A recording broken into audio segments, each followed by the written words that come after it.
Hi, everyone. Can you hear me okay? Great.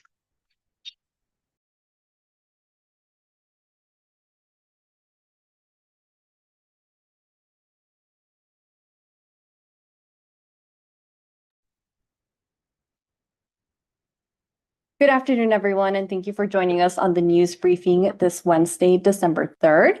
My name is Maite Naya, Media Analyst for the County of Monterey, and I'm excited to introduce our first topic because it's actually happening above us right now, and that is the county's newest solar project happening here at the County Administration Building on West El South Street in Salinas.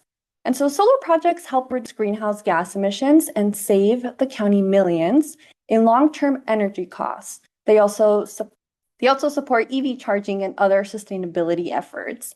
And so here to share more is Cora Panturad, our county sustainability program manager, and we have Shira Zingman-Daniels, project director with Opterra Energy Services. Thank you both for being here today.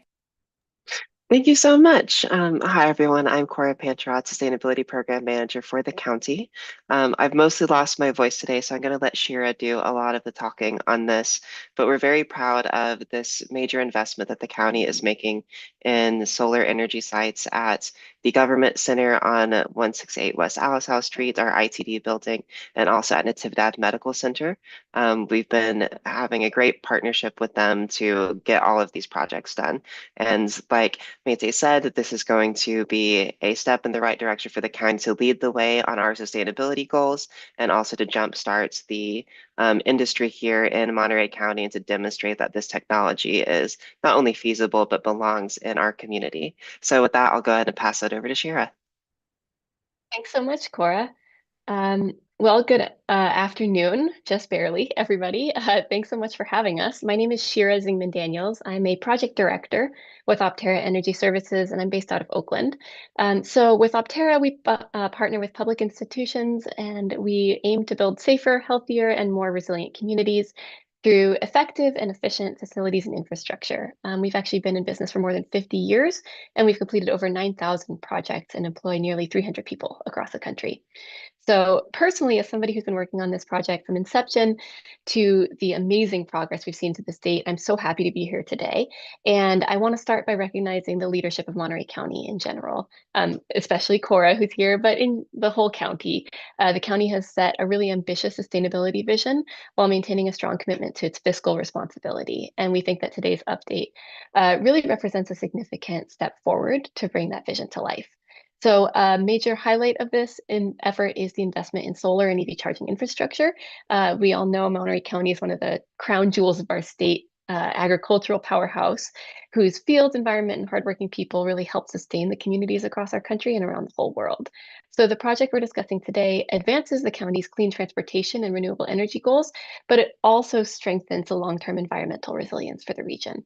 So while sustainability is a central focus here, it's equally important to emphasize the county's stewardship of public resources. This project delivers meaningful cost savings, and it represents a wise investment of public funds and supports infrastructure that will benefit residents for decades. We're really proud to partner with Monterey County as they continue to lead with environmental responsibility and fiscal accountability. So with that, I have a brief presentation. I'm going to walk you briefly through the project scope and timeline. Bear with me while I share my screen here. Um, Hopefully everybody will be able to see this. If somebody could let me know if you can see my screen, that would be excellent. Yeah, we see your screen. Okay, perfect. Thank you. Mhm. So this project involves infrastructure improvements across 3 of the county facilities. Natividad Medical Center will get a large amount of solar canopies and ground mount across the whole campus, as well as 12 dual port EV charging stations. The government center gets about 500 kW of solar on the canopies in a parking lot and as well on the top of the building's roof, as well as EV charging stations. And the Information Technology Department building has, again, a similar amount of solar canopies and roof mount, as well as 6 dual port EV charging stations. We really have been trying to emphasize a community benefit and the impact of our project and working with Monterey County community. So as I mentioned, this does generate a lot of energy cost savings and offsetting carbon emissions with clean renewable power. And by having so much EV charging, it supports zero emission transportation. But we also focus on local jobs and educational opportunities. So already for this project, we've sponsored one incredible intern who came to us through Hartnell College. We've hosted student tours during construction, if you can see in the picture here, for Venture CLO students. And we participated in vendor fairs with Monterey County Business Council. And we hope that all of this really contributes to the achievement of Monterey County's service and climate action goals. Construction is underway at all sites in some form or another. We actually have undergone a substantial amount of construction at Natividad Medical Center and are really coming along at Information Technology Department as well. And re-roofing work is underway at the Government Center with the solar installation planning to start soon. Commissioning will take place throughout the summer, and the solar should be up and running right around spring to summertime. All 3 sites are currently on schedule and really, really quickly moving through all the phases, including Natividad Medical Center actually going ahead of schedule with solar construction. So with that being said, I will open it up to any questions, or if not, just thank you for your time. Thank you so much for sharing that. That's some really, great information. And to know that now it's happening at 3 buildings is really amazing. I know you had, mentioned the EV chargers, and I'm wondering if you can go a little bit more into what are some of the broader benefits these types of projects bring to the county and to the overall community. Yeah, absolutely. Although Cora, I don't know if this is something that you would like to speak to, because I know that EV charging is also a passion for you. You can go ahead. I'll fill in any details. Sure.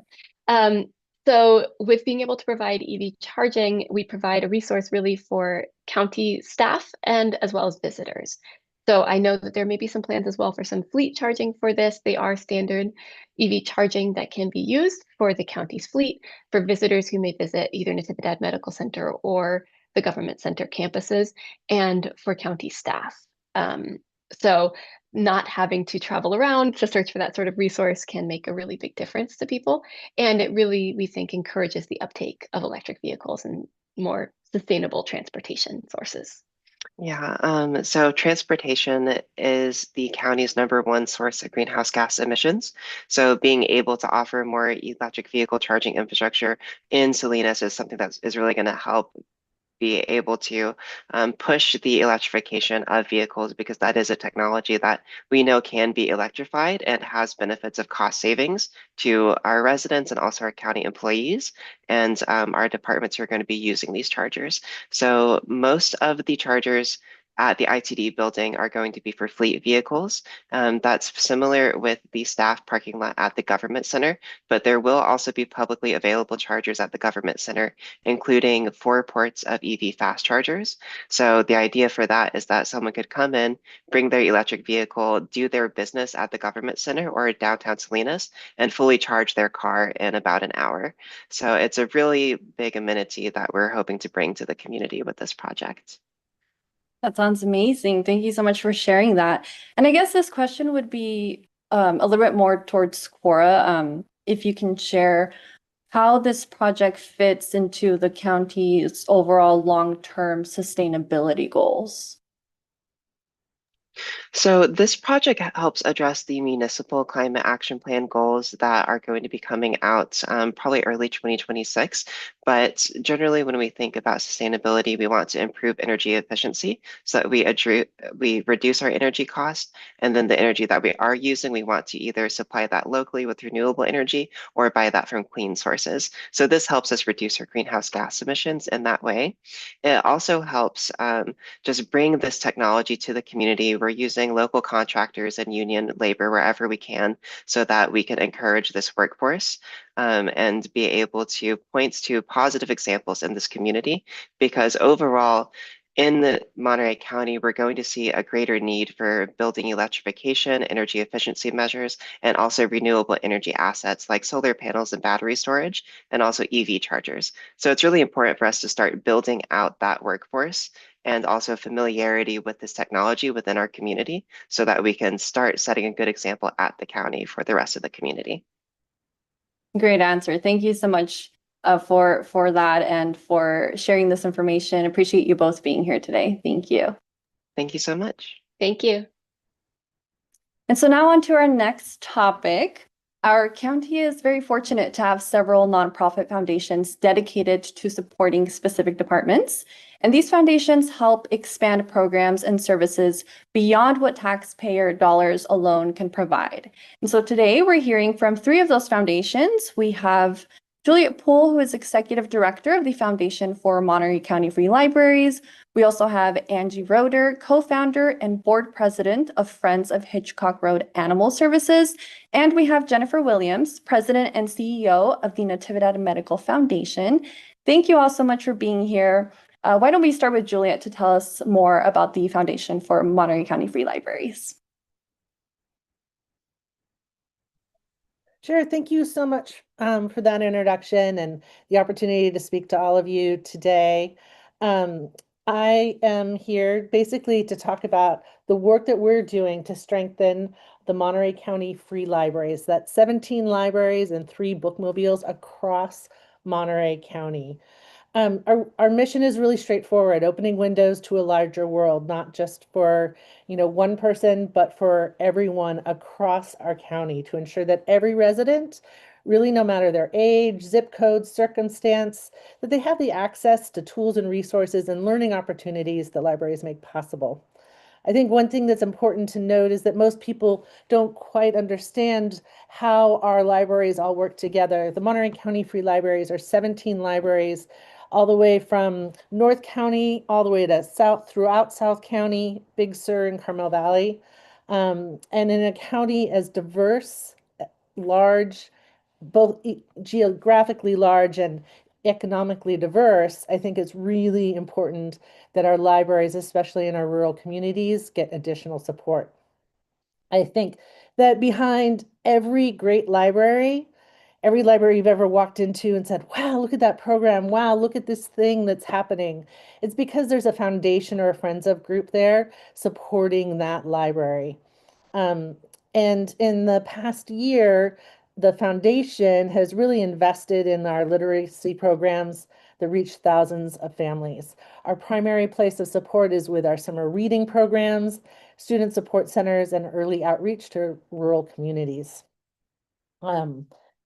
And these programs really create real impact, right? For real people, real families, supporting children, building reading confidence, teens accessing homework help and digital tools, and even adults learning new skills. And I really think of our libraries as a third space that creates community connection and stability here in our county. Let's see. So the way we raise funds is through grants, dollars, and sponsorships. Of course, MC Gives is going on right now, and we're going good and strong. We're really excited about how our community supports our libraries.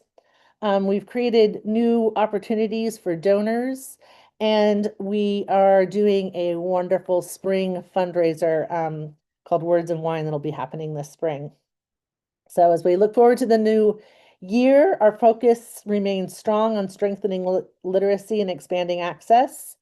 And I really do believe, libraries change lives. I see it in our stories. I see it in the people that come through to check out books or just use the library as a safe space. And that's one of the most important things we're learning about our after-school programs is that libraries are really accessed as a place for students to find a safe space after school, especially in communities where they might not have access to after-school programs or other activities that would kind of keep them, from just wandering streets. And so libraries we find it's not just about homework help for students. It's really about that place to just come and de-stress and relax. So I just, I want to thank all of you for the support that you give our libraries, and of course to all of our county library employees who make our libraries possible. I'll open it up to any questions that you might have about the foundation or the work that we're doing. Thank you so much for sharing that. And it's such a great reminder why libraries are so important to everyone in the community and why everyone can benefit from the libraries. I'm going to wait until the end to see if any questions come in, but in the meantime, let's go ahead and hear from Angie with Friends of Hitchcock Road Animal Services. Hi, everyone. I'm Angie Roeder, and I'm one of the co-founders and also the president of Friends of Hitchcock Road Animal Services. And I'm going to, let's see if I can share. So I'm kind of new to this part.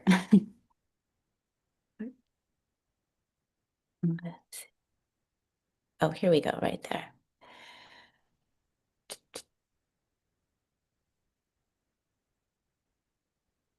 Okay, now can you guys see that?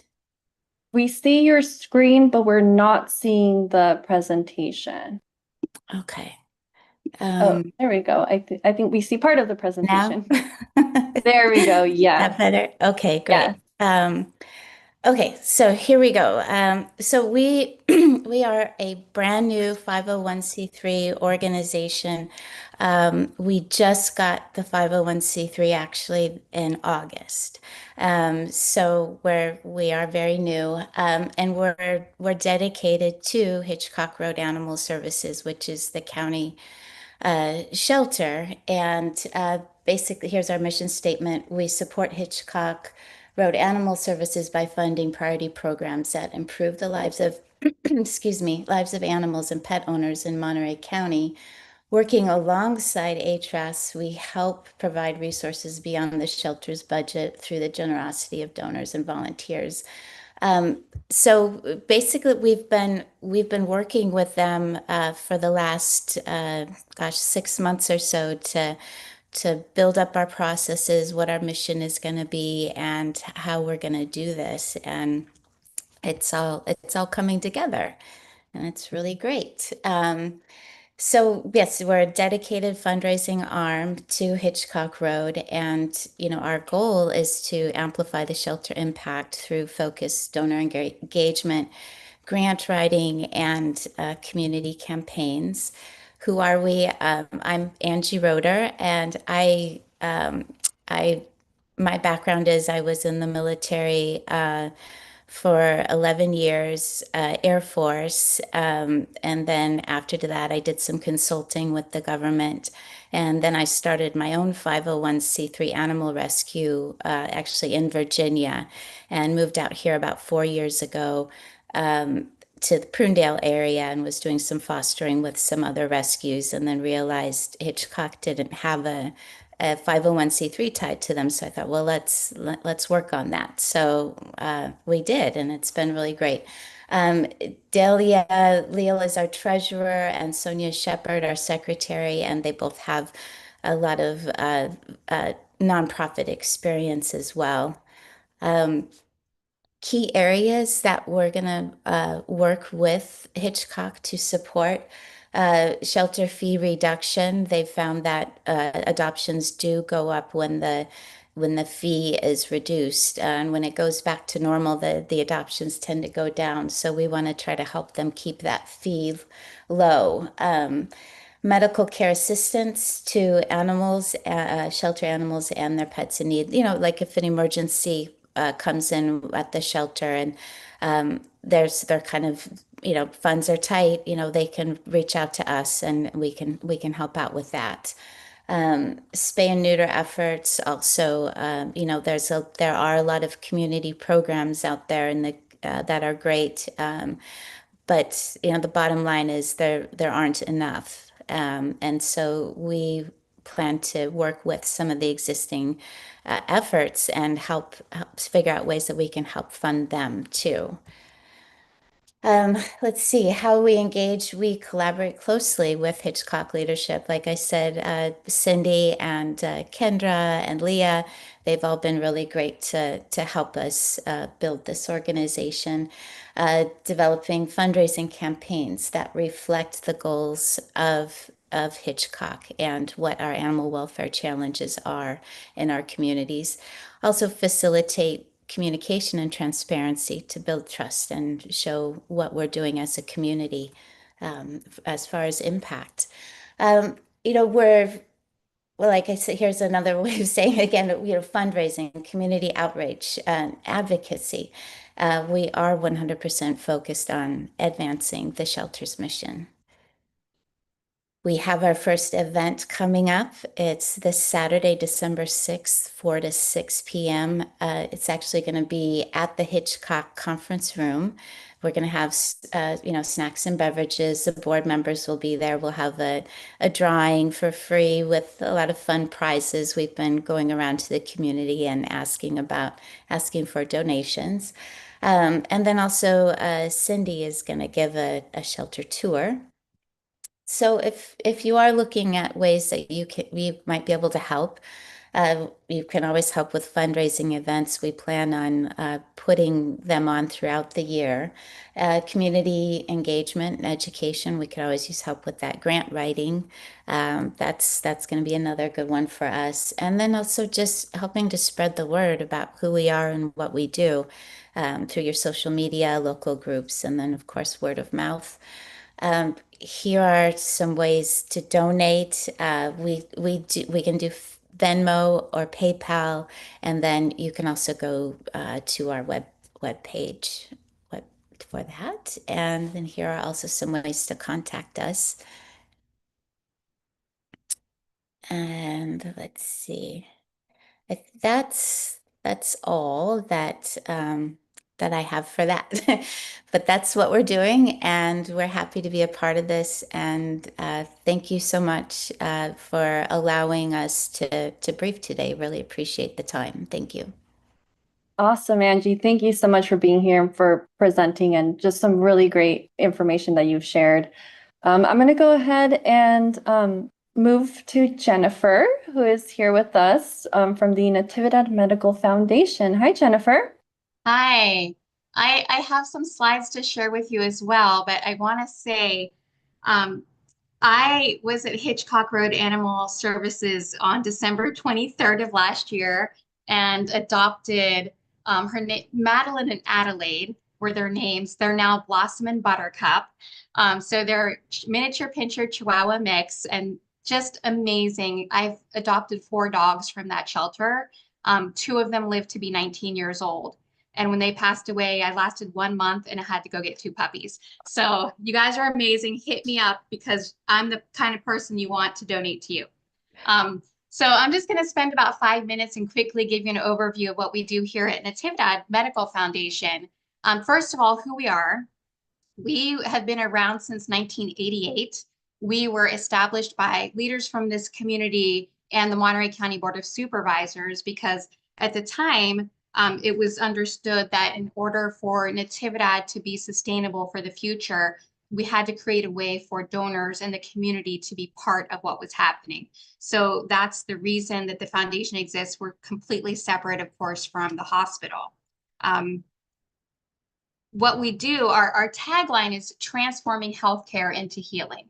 So the hospital provides high quality essential care for everybody in Monterey County. The trauma center is the latest addition to doing that. And then the foundation's donors enhance that care. And I'm going to use the word enhance a few times because our role is not to provide the care, to fund basic care. It is to make it better so that we can improve outcomes for patients. Some of the enhancements that we provide are medical equipment, and I'll talk to you a little bit more about that. That's a primary focus area for us is raising money to buy equipment for the hospital every year and to fund some of their capital construction projects.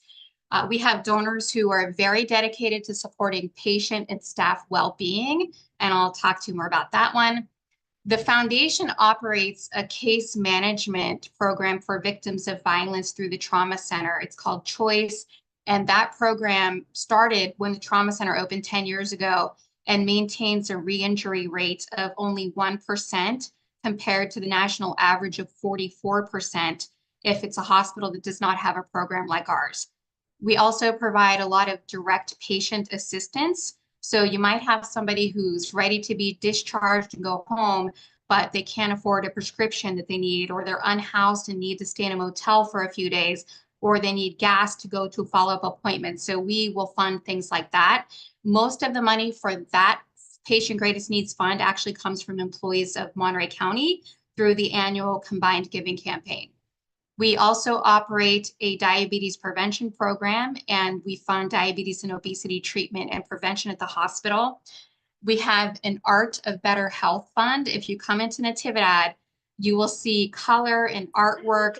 You will hear music in the courtyard once a week, and that's all from the foundation. On the second floor of the hospital, we have an annual exhibition that rotates from the Monterey Bay Planner Painters Association. And for the last 3 years, we have had an employee art exhibition on the first floor to showcase the talents of the healthcare workers beyond providing the medical care. And then we also do a lot of work supporting physician training at Natividad. I mentioned medical equipment being a big focus area, and we have a group called the Agricultural Leadership Council, or TALC. They donate money every year. It's a collective of dozens of ag companies and related businesses. They've been doing this since 2010. They were founded by John Dorigo of Dorigo Brothers Company of California. And last year, they gave us $475,000. They have raised so far just over almost $6 million. So we'll break that mark this year, I'm sure. So it's great to say we buy medical equipment. It's just that's a little bit, it doesn't sound super exciting, but what's exciting is when you see what actually happens with that medical equipment. This is an example of a baby that was born here last year. She weighed 1 pound, 1 ounce. And all of the equipment that was used to take care of her was purchased by donors. So her little isolette, her warmer, all of the things she needed to grow and heal and eventually go home was purchased by our donors. This picture I love. This is her at 1 year old. She's about 18 months old now. And her and her parents are launching a toy drive this year for other babies in the high-risk infant follow-up clinic. We follow babies that were cared for in our NICU for about 3 years. And so they're doing a toy drive specific to those little babies. So developmental toys, diapers, wipes, things that people need is a new thing that's never happened before, where somebody thought about those tiny babies also need things during the holidays.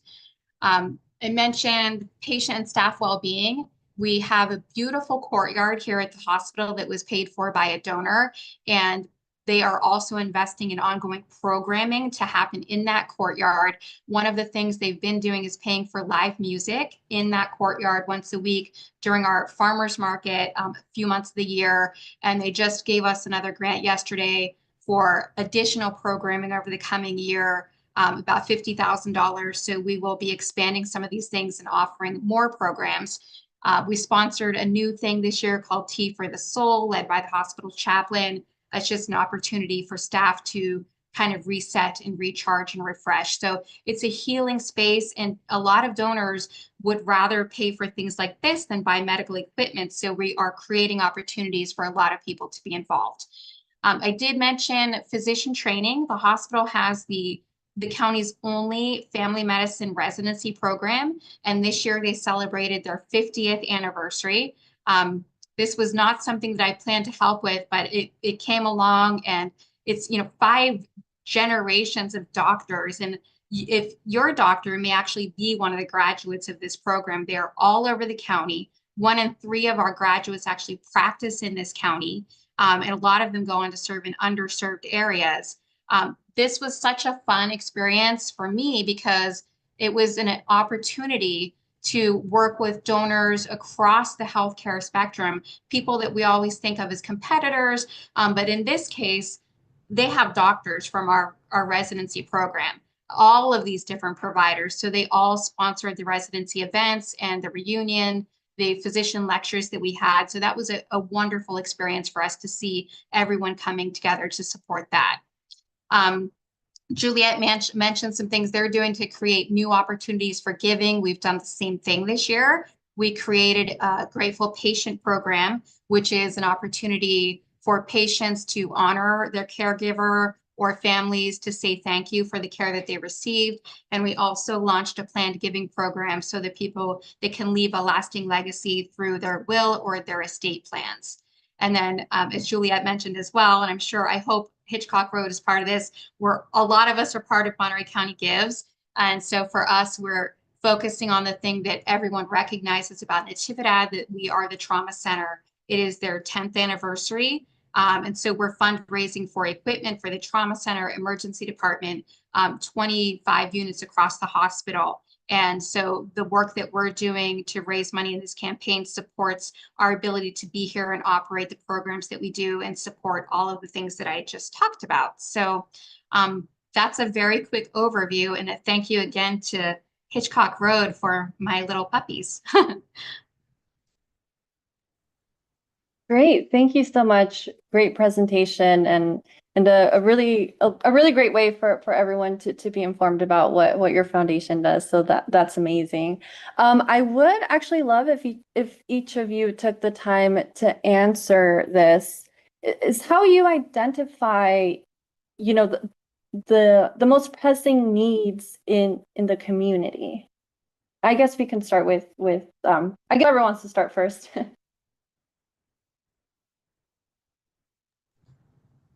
I'll start first if you want. Yeah, go ahead. Well, for us, I say this a lot, the foundation funds the decisions of hospital leadership. So I don't go off and create new programs myself. I wait for the hospital to look at what the patients need, community health needs assessment, and develop programs that they know will respond to patient needs, and then tell me, this is something that we think needs to happen, but we need the foundation's help in order to fund that and implement it. So that's where we get our direction. Thank you. I'll chime in there as well. Just like Jennifer, like I rely really heavily on the county librarians' knowledge of what our county needs. One of the things that's really unique about all our 17 different libraries is that each library serves a community that has a really different need. And the foundation, we try and support all libraries as equally as possible.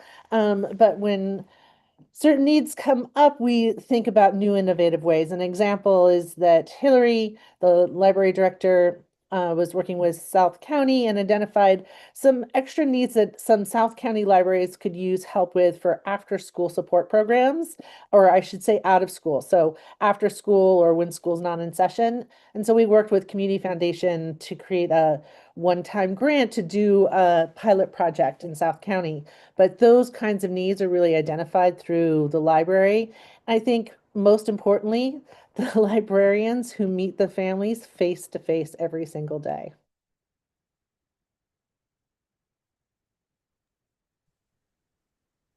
And I'll turn it over to Hitchcock. Yeah, I'd love to hear from Angie. Okay, well, so this is a little recent.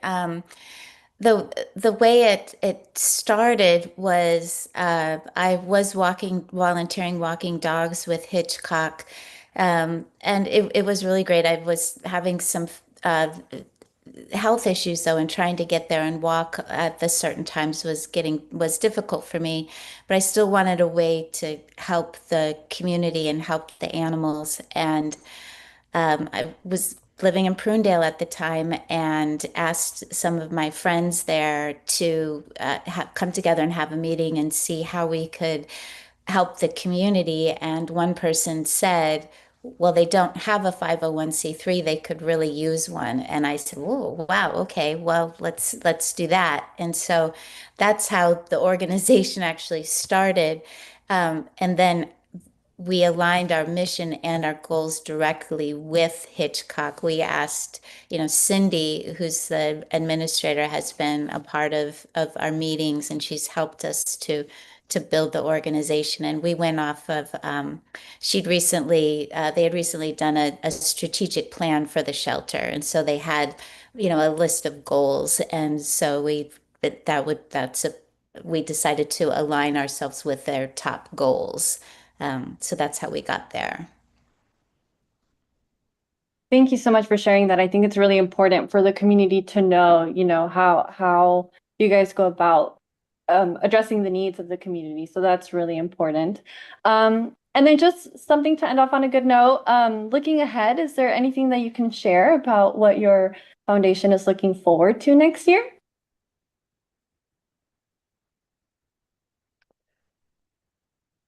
And I guess if we can start with Juliet or Jennifer, whoever would like to jump on first. I'll jump in. We're really looking forward to our spring event, which will happen in mid-May.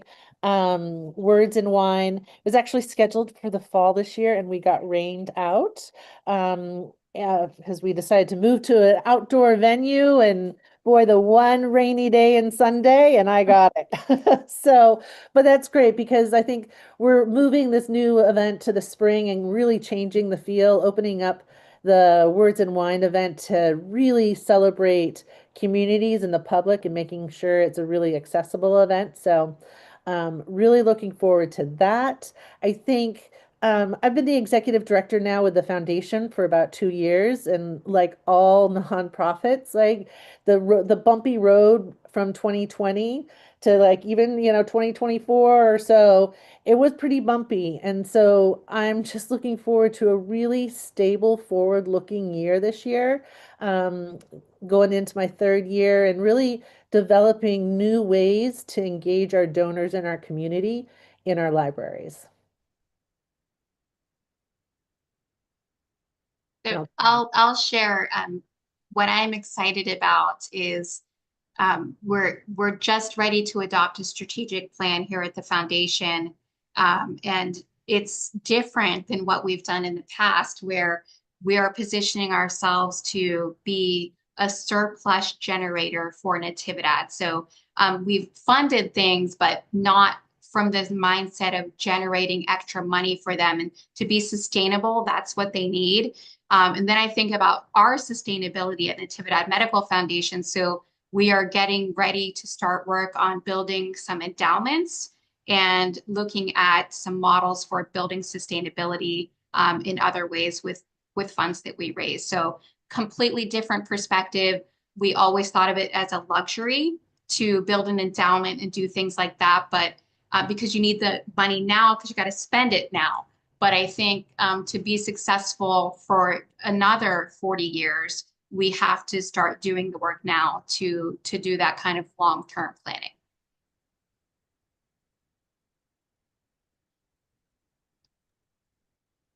Thank you. Let's hear from Angie. Just really looking forward to establishing, building relationships with people, getting to know other organizations and their capabilities, and then also just we're starting from the ground, so we're we're Jennifer, if you've got any ideas, would love to talk to you. Same with you, Julie. We all should talk. We all Yeah. are doing the same thing. Yes, definitely. I would love that. Maybe we could all get together for lunch or something. But it is all about community and networking and how we can help each other, and I would love that. Awesome. Well, thank you all so much for being here today and sharing this really valuable information with our community. We will be sure to share all of your information out with our media partners. So if you haven't shared your slides with me yet, please go ahead and do so, and we'll be sure to send that out. And thank you everyone for joining us on the news briefing this week. Our next briefing is next week, and we'll see you then.